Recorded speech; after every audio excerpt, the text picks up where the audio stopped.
হাম সেরে গেলেও কেন বারবার নিউমোনিয়া হতে পারে? অনেকে মনে করেন হাম শুধুই সামান্য জ্বর, সর্দি, কাশি কিংবা শরীরের র্যাশ হওয়া, কিন্তু বাস্তবে হাম শরীরের রোগ প্রতিরোধ ক্ষমতাকে সাময়িকভাবে দুর্বল করে দেয়, যেটাকে আমরা বলি ইমিউন অ্যামনেশিয়া। অর্থাৎ শরীর পূর্বের আগের অনেক সংক্রমণের বিরুদ্ধে যে মেমোরি কিংবা প্রতিরোধ তৈরি করেছিল সেটি হাম সংক্রমণের পরপর সম্পূর্ণভাবে হারিয়ে যায়। ফলে হাম থেকে সুস্থ হবার কয়েক সপ্তাহ এমনকি কয়েক মাস পর্যন্ত শিশু বারবার ভাইরাস ও বিভিন্ন ধরনের সংক্রমণে আক্রান্ত হওয়ার এবং নিউমোনিয়া হওয়ার ঝুঁকি অনেক বেড়ে যায়। এটি কতটা বিপজ্জনক? বারবার নিউমোনিয়া হওয়ার কারণে শিশুর ফুসফুসের দীর্ঘস্থায়ী ক্ষতি হতে পারে, শিশুর ওজন কমে যেতে পারে, অপুষ্টি দেখা দিতে পারে, শরীরের অন্যান্য অঙ্গ সাময়িকভাবে ক্ষতিগ্রস্ত হতে পারে।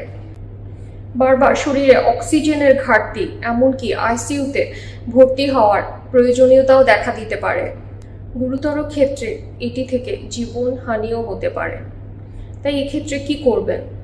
তাই হাম সেরে যাওয়ার পরও নিয়মিত চিকিৎসকের ফলো আপে থাকুন। শিশুকে পর্যাপ্ত পুষ্টিকর খাবার এনশিওর করুন। ধুলোবালি এবং সংক্রামক ব্যক্তি থেকে দূরে রাখুন। জ্বর, কাশি, শ্বাসকষ্ট, দুর্বলতা এসব দেখলে দ্রুত চিকিৎসকের শরণাপন্ন হন।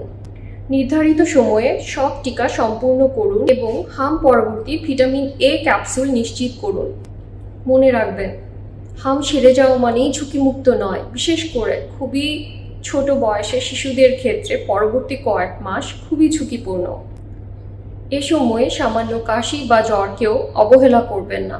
নিয়মিত ফলো আপ এবং চিকিৎসকের পরামর্শ অনুযায়ী আপনার শিশুকে যত্ন নেওয়াটাই তার ভবিষ্যৎ সংক্রমণ এবং অনেক ধরনের জটিলতা থেকে শিশুকে রক্ষা করতে পারে।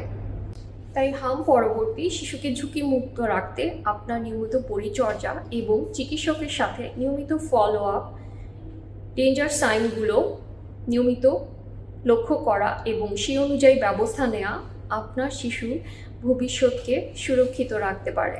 মনে রাখবেন, হাম সেরে যাওয়া মানেই শিশু সম্পূর্ণরূপে ঝুঁকিমুক্ত কখনোই নয়। তাই হাম সেরে যাওয়ার পরও আপনার শিশুর প্রতি খেয়াল রাখুন এবং প্রয়োজন অনুযায়ী বিশেষজ্ঞের পরামর্শ নিন।